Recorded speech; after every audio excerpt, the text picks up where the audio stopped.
T minus 1 minute.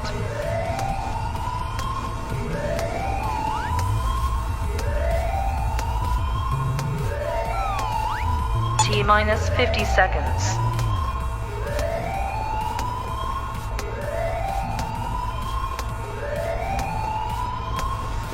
T minus 40 seconds.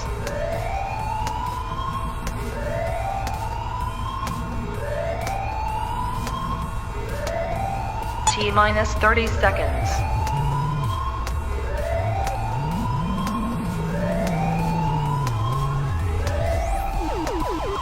T minus 20 seconds.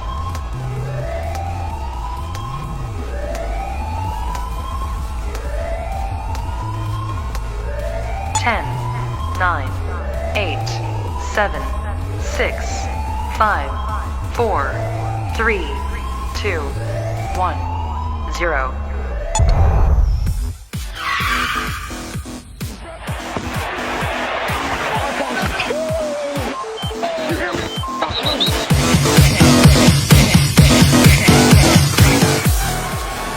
Rips the helmet off Rudolph's head and then eventually swings it and hits him in the head. 1, 2, 3, where you not hardcore? Let you live hardcore. And the letter of the rich was way hardcore. Yeah! Now we're rocking. What's up? Good evening, everyone. Welcome to another edition of Hardcore Challenge Live, the official webcast of the Hardcore Challenge, which, as you already know, is the pinnacle of fantasy football competition. Because if you're not playing in the Hardcore Challenge, are you really even playing fantasy football? Because that just means you're in some minor league shit. You're like the commissioner against, setting up matchup against your mom and your sister and your dad and your cousin. Who are you playing this week? Your uncle? Come on, man. That's minor league. But it's good. At least you're working your way up, and hopefully you too can play in the pinnacle of fantasy football competition. If there's ever an opening, like one of these guys dies off or something. But every now and then we got to toss somebody, so you never know. There could be an opening. So week 3 is in the books, and man, do we got a lot to get into, and we've got to start with the game of the week.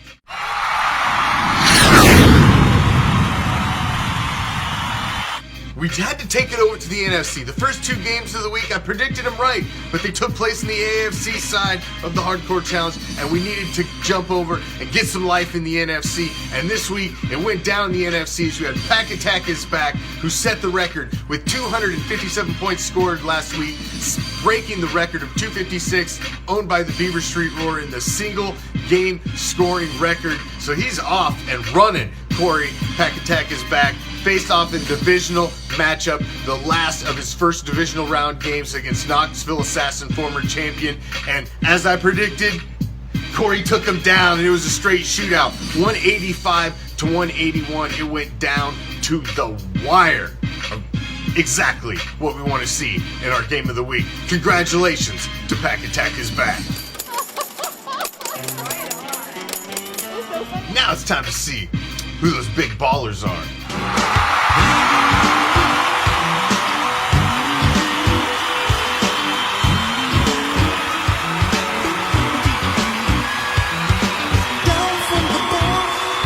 There's a platform stage, people pimping, sharp as razor blades.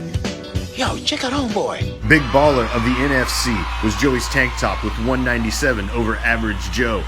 One of the big ballers in the AFC was Daco Tuesday over Knox Vegas Anarchy, but the biggest baller of all was All-Pro Afro over the Beaver Street Roar with a big 206.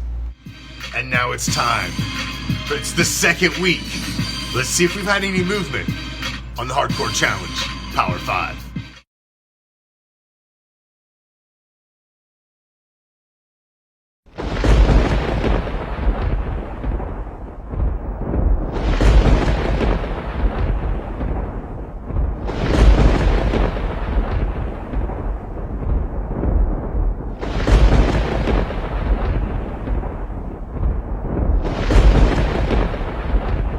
To the top.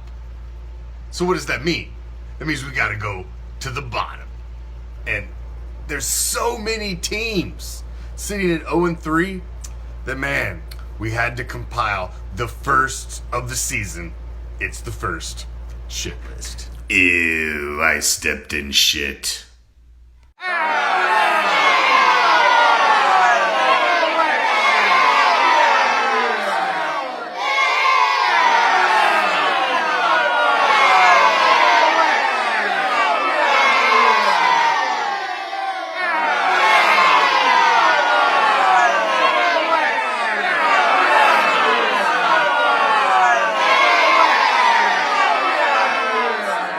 Even though there are all these 0-3 teams, there are two teams that stand even above and beyond the other two 0-3 teams as the lowest scoring teams in their respective conferences, and they are the league's current king shits.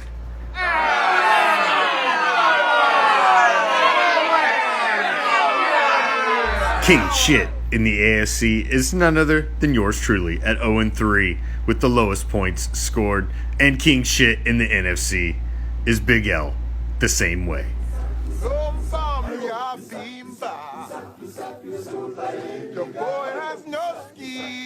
So we went from the top to the very bottom. Let's go back to the top with your Week 4 Game of the Week. Are you not entertained?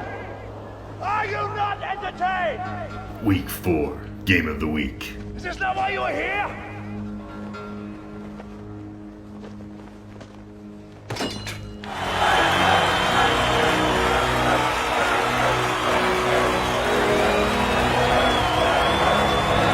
This week's Game of the Week, is there any freaking question?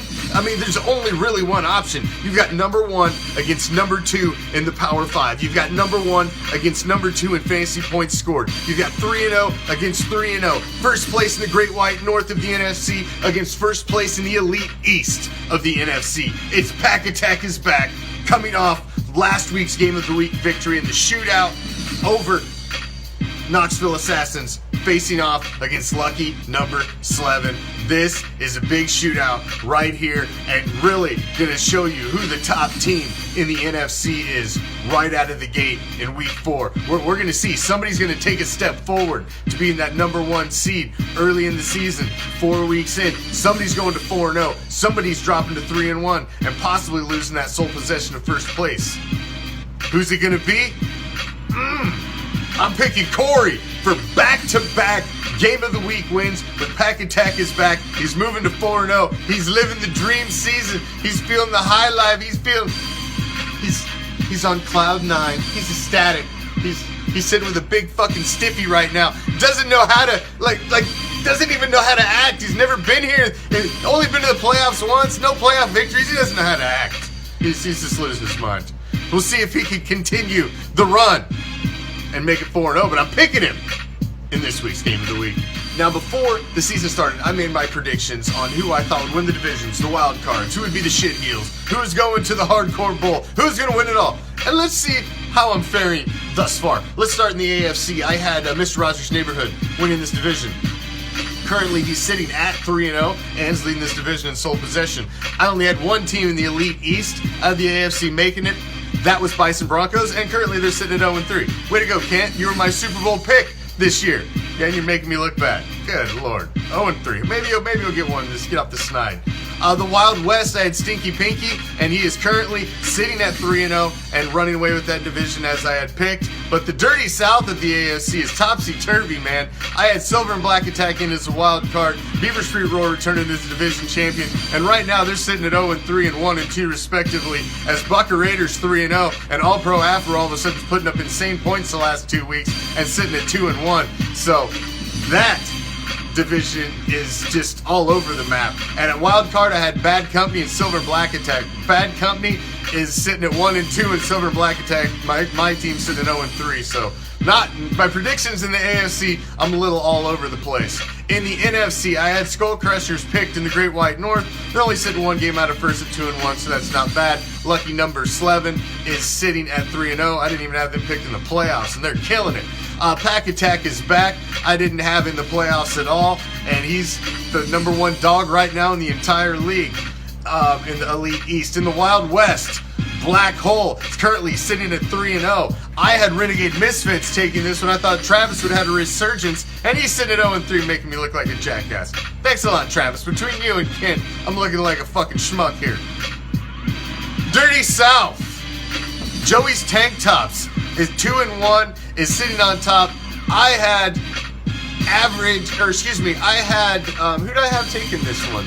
I Got a Chub taking this one. They're actually tied for first, so with the three-way tie at 2-1 with Joey's Tank Tops and the Bandits, so I'm still kind of in there in this one. I had Average Joe and Donkey Punch in the wild cards. Donkey Punch is 2-1 and Average Joe's 0-3, so Average Joe's not making me look good either. I had Bison Broncos winning it all in the AFC, facing off against Skull Crushers from the NFC. One of them's 0-3 and the other's 2-1. So my picks aren't looking the best thus far. I'm a little all over the place, but we'll see how things fare.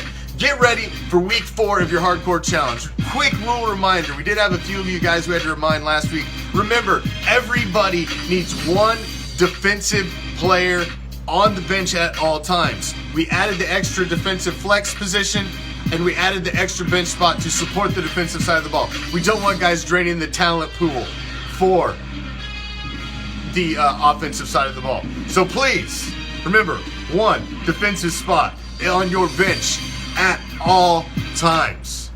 And also, 48 hours for every trade. With one kind of slid in that wasn't quite 48 hours, but we let it go through because at the beginning of the season, we want to keep reminding you guys, we don't want to slap you on the hands right out of the gate. I mean, it's not like anybody was doing anything malicious and trying to slide something through. But we're going to consider sliding it back to 24, but the rules committee has discussed, we feel that's something that should be voted in and not just done in the middle of the season. So we're sticking with the 48 hours. So you guys got to work within the confines. Make sure, if you got guys that are playing the Thursday night game, you need to have your trade in by Tuesday night. So it's got 48 hours to go through, so those guys are available for you on your Thursday night game. Be good general managers. Be good owners. It's the Hardcore Challenge, the pinnacle of fantasy football competition. We shouldn't have to keep reminding you. Come on, play like you know how, because I know you know how.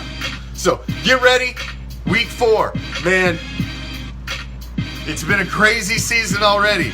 I've been down, but I feel like I'm coming up. I feel like I've got an upset in the week in me against Stinky Pinky. 3-0, 0-3. I should have won this week, man. I could have beat half the league with my score this week. I got a feeling the Silver and Black Attacks about to find a nut. That blind squirrel about to find a nut this week. Stinky Pinky, good luck. Game on. I'm out.